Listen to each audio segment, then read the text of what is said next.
کہا آقا بھوک نے نکالا ہے، گھر میں کھانے کے لیے کچھ نہیں ہے۔ کہا اللہ کی قسم آج تمہارا رسول بھی بھوک کی وجہ سے گھر سے نکلا ہے، محمد کے گھر میں بھی کھانے کے لیے کچھ نہیں ہے۔ اللہ نہ دے تو کوئی دے نہیں سکتا، اور اللہ دینے پر آئے تو کوئی روک۔ سراقہ بھاگ رہا ہے رسول اللہ صلی اللہ علیہ وسلم کے پیچھے، گھوڑا دھستا ہے، پھر نکلتا ہے، پھر دھستا ہے۔ آقا کہتے ہیں سراقہ کیا حال ہوگا، تو محمد کو گرفتار کرنے کے لیے آ رہا ہے، لیکن سن اس دن تیرے جذبات کیا ہوں گے۔ اس دن تیرے ہاتھ میں کسرا کے کنگن پہنائے جائیں گے، کسرا کے کنگن پہنائے جائیں گے۔ عمر کا دور آیا رضی اللہ عنہ وارضا، فتح ہوئی، کسرا کے کنگن آئے۔ عمر رضی اللہ عنہ وارضا نبی کی خوشخبری سن کے، پیشن گوئی سن کے اس کی صداقت پہ رونے لگ گئے۔ کہا اس بادشاہ کے کسرا، اس بادشاہ کسرا کے کنگن آج عرب کا بدو پہنے گا اپنے ہاتھ میں۔ سراقہ کہاں ہے؟ وہ کنگن لائے گے اور سراقہ کے ہاتھ میں پہنائے گے۔ جب اللہ دے کوئی روک نہیں سکتا، اور جب اللہ روک لے کوئی دے نہیں سکتا۔ رسول اللہ صلی اللہ علیہ وسلم فرماتے ہیں، صحیح مسلم میں ہے، مومن کا معاملہ بڑا عجیب ہے۔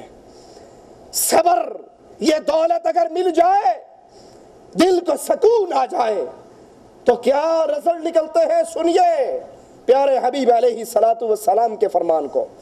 فرمایا مومن کا معاملہ بڑا عجیب ہے، اس پر تکلیف آتی ہے، مصیبت آتی ہے، بیٹا مر گیا، باپ مر گیا، ماں مر گئی، پردیس میں ہے، بڑے سے بڑا کوئی افسوسناک واقعہ ہو گیا۔ وہ مومن جو اس افسوسناک حادثے پر صبر کرتا ہے، اللہ کے نبی فرماتے ہیں مومن کا معاملہ بڑا عجیب ہے، اس کے حق میں اللہ کا ہر فیصلہ خیر اور برکت ہی لے کر آتا ہے۔ اگر اسے اللہ کے قضاء و قدر کی طرف سے کوئی تکلیف پہنچتی ہے، اس میں یہ صبر کرتا ہے، تو پھر صبر کرنے کی وجہ سے اللہ اس کے درجات کو بلند کر دیتا ہے۔ اس کو کوئی خوشی ملتی ہے، اس خوشی کے ملنے پر شکر کرتا ہے۔ خوشی کے ملنے پر شکر کس کا کرتا ہے؟ اچھی بیوی مل جائے، شادی ہو جائے، یہ نعمت کس نے دی؟ شکر کس کا کرنا چاہیے؟ پھر بیگم کو میرے خیال ہے 7 راتوں کے لیے دربار شریف پہ پھیرا مروا کے لانا چاہیے نا۔ شادی ہوئی، بیوی خاوند کا منہ بعد میں دیکھتی ہے، پیر پگاڑے کا پہلے دیکھتی ہے کہ خیر ادو ہی ہونی جدو بابے دا منہ ویکھائیے، جاؤ دربار کے قبر کی زیارت کر کے آؤ اور قبر کے پھیرے کاٹ کے آؤ۔ مومن اہل ایمان جن کا رشتہ غیر اللہ سے نہیں جڑتا، عرش والے سے جڑتا ہے، اس کا معاملہ بڑا عجیب ہے۔ مصیبت آئے صبر کرتا ہے، اور جب صبر کرتا ہے یہ اس کے لیے بہتر ہے، اور جب اسے خوشی ملتی ہے، شادی ہو جائے، اولاد ہو جائے، کاروبار اچھا ہو، خوشی ملے، خوشی میں وہ شکر کرتا ہے، تو یہ اس کے لیے بہتر ہوتا ہے۔ یہ خیر و برکت صرف ایک مومن بندے کے لیے ہے۔ حضرت علقمہ رحمہ اللہ فرماتے ہیں اس آیت میں جس بندے کا طرف اشارہ ہے وہ بندہ ہے جو اللہ کے قضاء و قدر پہ راضی ہو جائے۔ مصیبت آئے تو وہ جان جائے یہ عرش والے کی طرف سے آئی ہے، میں تو اس کا بندہ ہوں، مالک نے مجھے آزمانا چاہا تو میرا کام کیا بنتا ہے؟ صبر کروں، اور اگر صبر نہیں تو آسمان اور زمین کے درمیان سے نکل جاؤں، کوئی اور رب ڈھونڈ لوں۔ اگر وہ میرا اللہ ہے، وہ میرا مالک ہے، وہ مجھ پہ مصیبت بھیجتا ہے، تکلیف دیتا ہے، آزمائش آتی ہے، میں اس پہ صبر کروں گا، اللہ کے ہاں درجات بلند ہو جائیں گے۔ سعید بن جبیر رحمہ اللہ فرماتے ہیں یہدی قلبہ، اللہ اس کے دل کو ہدایت کے راستے پہ چلاتا ہے۔ اس کا مطلب کیا ہے کہ اس کو، یہ سنیے کس کی طرف سعید کہتے ہیں، کس کی طرف اشارہ ہے؟ یہ وہ بندہ جس کو جب تکلیف کی اطلاع ملے زبان سے کیا نکلے؟ انا للہ و انا الیہ راجعون۔ ہاڑے ہوئے مر گیا ہے، بیڑا گل ہو گیا جی، برباد ہو گیا جی، تباہ ہو گیا جی۔ کیا ہوا؟ ابا جی فوت ہو گئے، امی جی فوت ہو گئی، دکان چ آگ لگ گئی، گودام سڑ گیا، کاروبار خراب ہو گیا، کھیتی باڑی سڑ گئی، یہ تکلیف آئے، زبان سے بربادی، ناشکری کے جملے نہ نکالے۔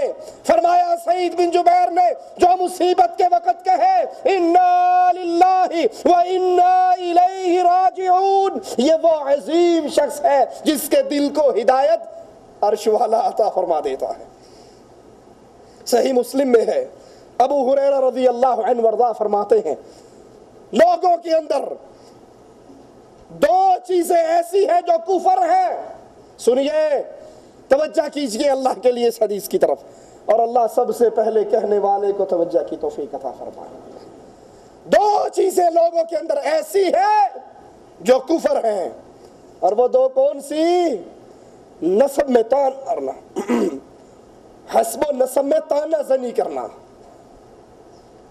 کسی کا پتا ہے یہ فلاں کا بیٹا ہے، لڑائی جب بھی ہو، جب بھی لڑائی ہوتے ہم کیا کہتے ہیں؟ تیرے تے پچھلے ہی نہیں پتا، تو مجھ سے بات کرتا ہے، میں سید، میں شاہ، میں چودھری، میں آرائی، اور تو کمی کمین، تیرے تو باپ کا نہیں پتا کس کا بچہ ہے، حالانکہ کنفرم پتا ہو کہ یہ فلاں کا بیٹا ہے۔ لڑائی لڑتے ہوئے اس کو گالی دی جائے، اس کی توہین کرتے ہوئے کہا جائے تیرے نسب کا نہیں پتا، تیرے باپ کا نہیں پتا، اور پتا ہو یہ فلاں کا بیٹا ہے، یہ عمل کفر کا عمل ہے۔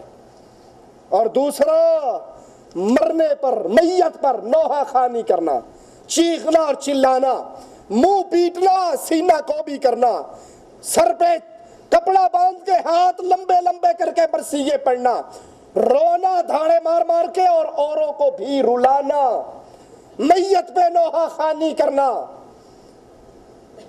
یہ کفر کا عمل ہے۔ شیخ الاسلام ابن تیمیہ رحمۃ اللہ علیہ فرماتے ہیں اس حدیث کی شرح کرتے ہوئے کہ یہ دو خصلتیں ایسا کفر ہے جو اب تک لوگوں میں موجود ہے، چنانچہ یہ دونوں خصلتیں کفار کی تھیں، یہ کفار کا عمل تھا۔ کفار اس آدمی کے نسب میں تانا زنی کرتے جس کے باپ کا علم ہوتا یہ فلاں ابن فلاں ہے، اور مرنے پر نوحہ خوانی کرتے۔ ہم نے خاص طور پہ پنجاب کے اندر دیکھا ہے، کئی میتیں دیکھی ہیں، مردے کے گھر پہ ابھی گاڑی پہنچتی ہے، بس میں سے عورتیں اتری نہیں، بس کے اندر ہی بین شروع ہو جاتا ہے، بس کے اندر ہی چیخنا پکارنا شروع ہو جاتا ہے۔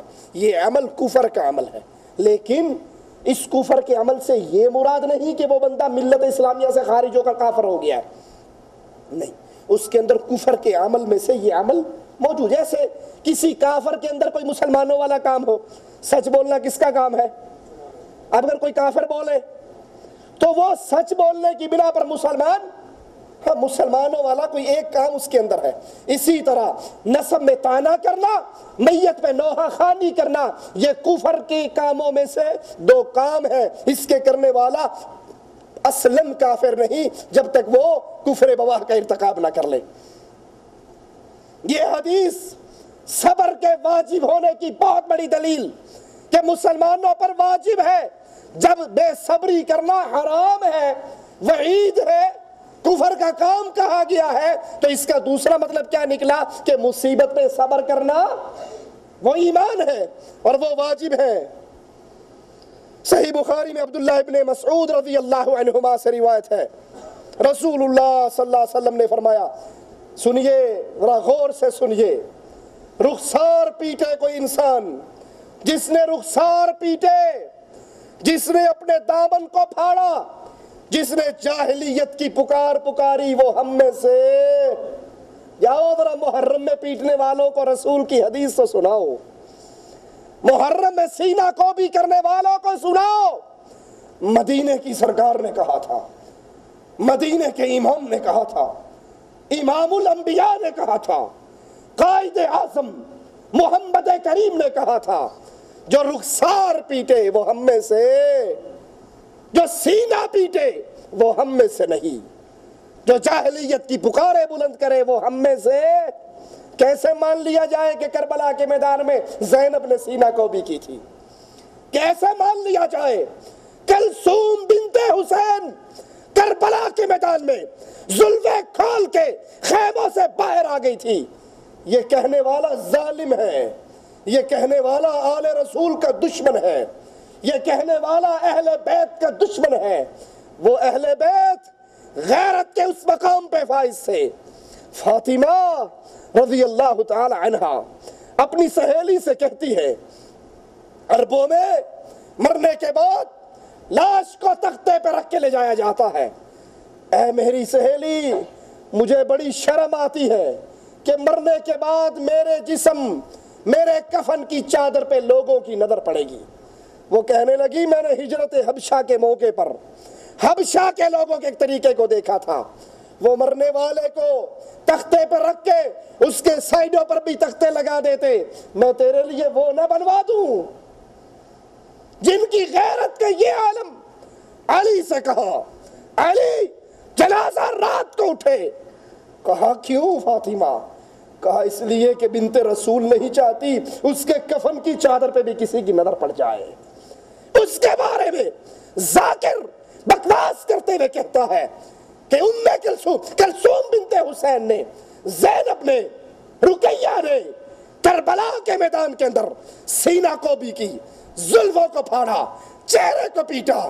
کیسے مان لے جس کے نامے کا یہ فرمان موجود ہو، جس کے محمد نے کہا ہو صلی اللہ علیہ وسلم، جو رخسار پیٹے ہم میں سے نہیں، سینہ کو بھی کرے ہم میں سے نہیں، اور جاہلیت کی پکار پکارے وہ ہم میں سے نہیں۔